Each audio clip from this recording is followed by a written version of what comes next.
عندما يكون عدم الراحة دليل على فعل الصواب. 10 أشياء سلبية معظمنا بيقوم بيهم وبتكون مؤشر سلبي لانهيار حياتنا وإن حياتنا بتبوظ، بس الحقيقة اكتشفت إن هي العكس خالص، إن ال10 حاجات دول هم مؤشر قوي جدا للنجاح والإنتاجية وزيادة ثقتنا بنفسنا وتغييرنا بشكل عمومي. وطبعا الكلام الغريب ده مش كلامي، ده كلام كاتبة ومؤلفة مشهورة جدا اسمها بريانا وايست. وخلينا نخش في الموضوع على طول عشان انا متحمس جدا، ويلا خلينا نشوف ايه هي الاشياء السلبيه دي اللي بتكون ايجابيه في حد ذاتها.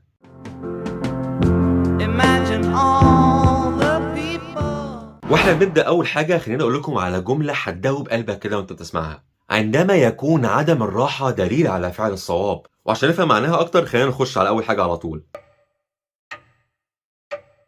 كتير مننا بيحس بضياع، بيحس ان هو مشتت، ان الناس كلها جايه عليه، ان هو مش عارف اهدافه كويس، ان هو بيعاني، ان هو عامل مقارنات لا واعيه بالناس اللي حواليه. طبعا ده شيء سلبي بيدمرنا وبيفقدنا ثقتنا بنفسنا. مهم جدا تعرف ان من مسببات شعورك بالضياع ان عقلك بدا يبني تصورات ابعد واقوى من اللي انت كنت عليها سابقا. صديقي، الناس الفشله الضايعين هم مش حاسين بالضياع، هم شايفين نفسهم ان هم النورمال، ان هو ده معدل الطبيعي. ولكن كلما انت وعيك زاد وادراكك بنفسك وحضورك زاد جواك اكتر، طبيعي تحس بضياع. وعلشان اوضح لك النقطة دي، انت لو شايف نفسك بصورة متدنية جدا وشايف نفسك ما تستحقش الفرص من حواليك وان الناس كلها احسن منك، هيجي فترة وهتتعود على الوضع ده باعتبار ان هو امر واقعي. ولكن إذ فجأة لما تبدأ تكتشف نفسك اكتر ويبقى عندك تصورات كتيرة عن نفسك وادراكك ووعيك بيزيد، الطبيعي انك تحس بالضياع او ان الموضوع متلخبط. فيا صديقي، إذا شعرت بالضياع أعرف إنها نقطة انطلاقة ليك ولشخصيتك، ناقص لك بس إنك تفتش وتعرف أسباب الضياع ده وتبدأ تستكشف أكتر وأكتر جوا نفسك.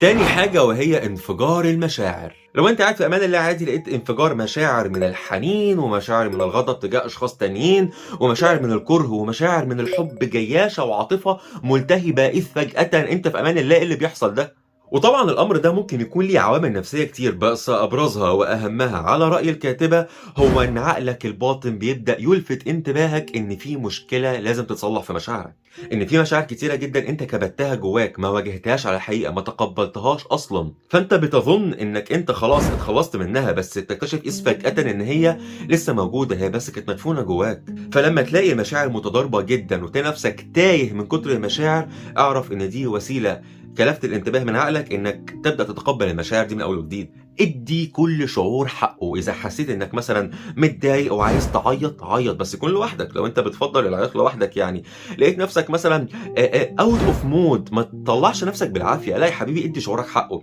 اعمل حاجه ذكيه، ادي لنفسك مثلا مده زمنيه معينه، فلتكن مثلا ساعه، ساعتين، يوم، 2، على حسب مقدار الشعور اللي انت حاسه مسيطر عليك لو يستاهل كده يعني. وحط في ذهنك ان في خلال الفتره اللي انت محددها دي انت هتكون حزين او متضايق او مشتت على حسب الشعور بتاعك، بس لما التايم ده يعدي انت هتكون فرغت كل الشعور. طبعا عقلك الباطن هيبدا يستقبل كل التوكيدات دي على محمل الجد، فهتلاقي نفسك انت فعلا بمجرد انتهاء المده اللي انت حددتها فرغت مشاعرك في مسار الصحيح وما كتمتهاش وما دفنتهاش، وبكده انت لقيت نفسك اقل عرضه انك تجيلك هجمه مفاجاه من مشاعرك اللي ممكن تلخبطك. وكمان تضارب المشاعر ممكن يكون سبب حب الذات، انت بدات تحب نفسك اكتر، بدات ترفع استحقاقك وتكتشف ان انت كنت ظالم نفسك في حاجات كتيره جدا، فاكيد هتنتابك مشاعر من الغضب بتعود للماضي لاشخاص معينين انت قللت من قيمتك في وجودك معاهم، بس دلوقتي انتصرت عليك مشاعر الكره او الغضب او اللي هو انا ما حطش في الوضع ده. فده مؤشر ايجابي وكويس انك بدات تروض نفسك، بدات تكتشف نفسك اكتر من اول وجديد. فمش بالضروره يكون تضارب المشاعر وفجائيتها بيدل على شيء سلبي، وانما هو بيدل على بركان من التمرد والقوه من جواك بدا ينفجر. واحنا بنخش في الحاجه الثالثه. لو انت اول مره تشوفني اعمل لي سبسكرايب ولايك هنا، ولو انت من متابعيني القدامى عرفني في الكومنت، انا بحبكم جدا. تالت حاجة وهي تقلبات النوم، وربما يكون الموضوع ليه بعد فسيولوجي، مثلا احنا الهرمونات مش متظبطة، محتاجين فيتامينز معينة، محتاجين نظبط الزاوية البيولوجية، بس الكاتبة هنا بتتكلم ان من ابرز العوامل وهي الاوفر ثينكينج، ان انت بتفكر كتير جدا. وهنا عقلك هيعمل لك حاجتين: يا اما نوم متواصل، فكأن عقلك بيقول لك افصل، انا بشد الفيشة عشان اخليك تفصل من ضغوط الناس اللي حواليك، وتاني حاجة هي فكرة إن عقلك هتلاقيه بيفوّقك، أكيد في عِز تضارب أو لخبطة النوم عندك لقيت نفسك فجأة صاحي كده ذهنك نشيط جدًا وفايق جدًا وعندك القدرة إنك تعمل حاجات كتيرة جدًا كنت مأجلها، هنا عقلك بيلفت انتباهك يالّا حبيبي أنا من ناحية الراحة ريّحتك، ومن ناحية الإنجاز اديتك الpower فأنت قوم اعمل حاجة، فمش بالضرورة يكون تقلبات النوم والنوم الكتير أو الصحيان فجأة ده مؤشر سلبي، وإنما ممكن يكون مؤشر إيجابي جدًا عقلك بيديك الchance والفرصة إنك تقوم تستغل الpower ده. رابع حاجة وهي التوتر عند القرارات المصيرية، كل واحد فينا بييجي له قرارات مصيرية لازم ياخد فيها قرار فجأة، مثلًا وظيفة جديدة أنت عايز تلتحق بيها وتسيب القديمة والّا لأ، لا قدر الله طلاق، لا قدر الله انفصال عاطفي، سفر لمكان جديد، في بعض الأشياء اللي بتيجي لنا فجأة وما فيش حد يقدر ياخد لنا القرار ده غيرنا إحنا، علشان كده الطبيعي تسيطر عليك الشخصية الانهزامية وقت اتخاذ القرارات دي، فيبدو إنه أمر سيء، بس في حقيقة الأمر إن دي فرصة لا تعوّض ولا تُقدّر بثمن إن أنت تبدأ تكسر المألوف بالنسبة لتفكيرك، يعني نمط تفكيرك بيكون محدد على إنك تبقى في منطقة الراحة وتتجنب إنك تاخد قرارات فُجائية، قرارات أنت مش عارف تبعاتها عاملة إزاي، فدي فرصة ذهبية إنك تكسر الروتين وتكسر كل مألوف بالنسبة لنمط تفكيرك، وتاخد القرارات اللي أنت شايفها الأصح، وما تشغلش بالك بحتة المخاوف المتعلقة بإن هي مجهولة، طبعًا حكّم عقلك وفكّر بدل المرّة ألف في العواقب وفي الفوايد، ولقيت نفسك أنت بتميل أكتر لناحية إنك تاخد القرار ده، بس في عائق ذهني ألا وهو الخوف أو إنك مش عارف الموضوع ده آخره إيه، أنا أنصحك نصيحة مني خُد القرار ده وتوكّل على الله. المهم يا صديقي إن في عِز تضارب القرارات اللي تتعلق بحاجات مصيرية في حياتنا، دي بتكون برضه فرصة ذهبية إنك تثبت لنفسك ولو أول مرّة في حياتك إنك تقدر تاخد قرارات بمنتهى الشجاعة وقلب متوكّل على الله كده. خامسًا العُزلة الاجتماعية، إنك تلاقي نفسك أنت ما عندكش القدرة إنك تتكلم مع حد ولا تشوف حد، عايز تقفل على نفسك الباب، وطبعًا الشعور ده لمّا بيسيطر علينا بنخش في دوامة أكتر من الأفكار السلبية، فبنظن في وقتها إن خلاص الحياة أصدرت ستائرها السوداء كده وإن إحنا خلاص ما بقاش لينا صحاب ولا بس لأ عايز ألفت انتباهك بقى إن هنا بيكمن قوة جبارة حرفيًا.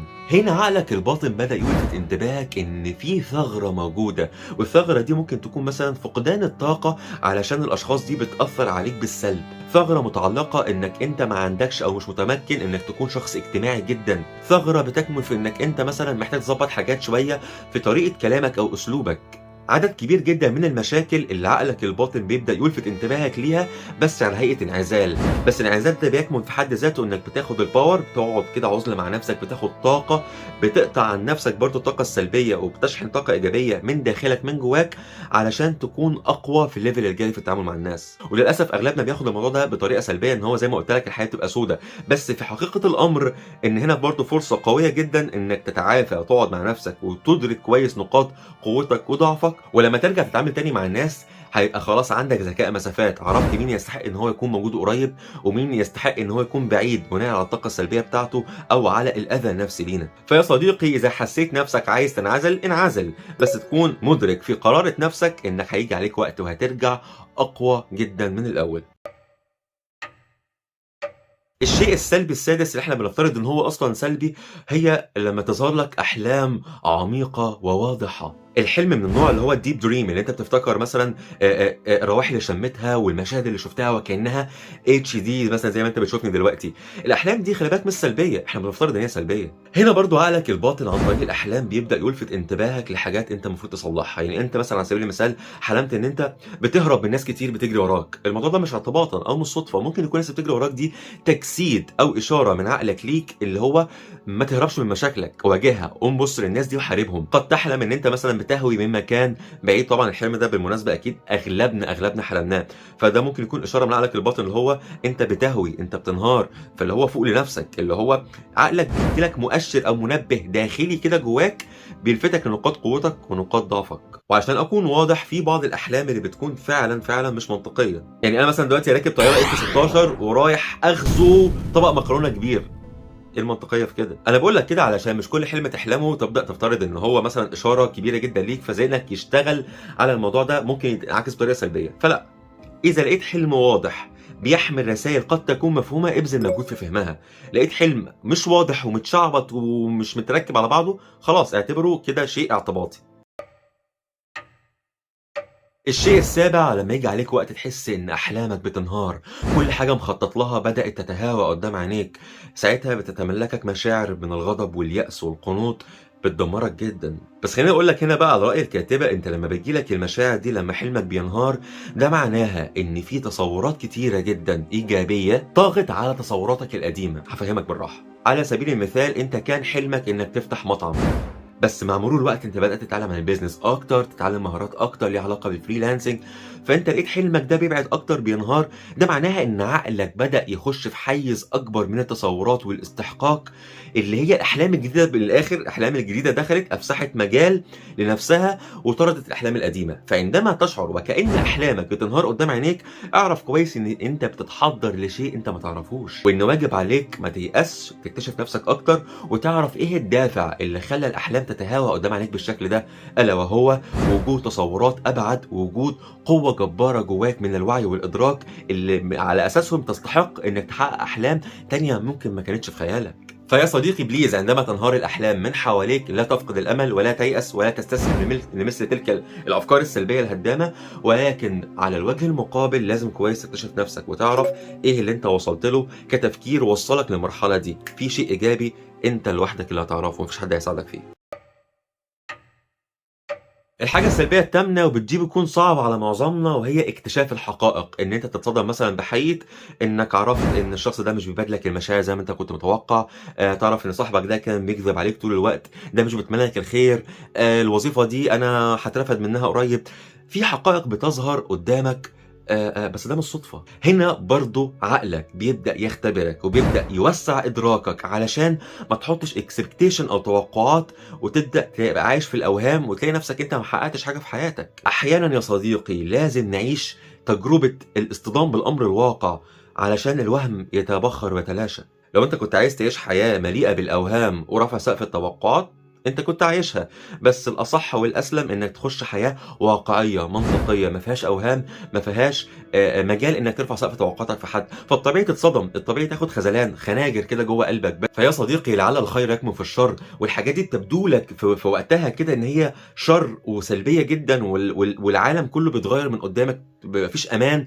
بس في حقيقه الامر لا، دي فرصه انك توسع ادراكك، تبدا مش هقول لك افقد الثقه في الناس اللي حواليك، ولكن قلل سقف توقعاتك. هقول لك جمله بحبها جدا بتقول: ليست الاشياء كما تبدو وكذلك الاشخاص. وافتكر ان ربنا لا يعطي اصعب المعارك الا الاقوى الجنود. فما تزعلش على نفسك لما تكتشف الحقيقه وتتضايق، ازعل على نفسك لو فضلت طول الوقت عايش في الوهم.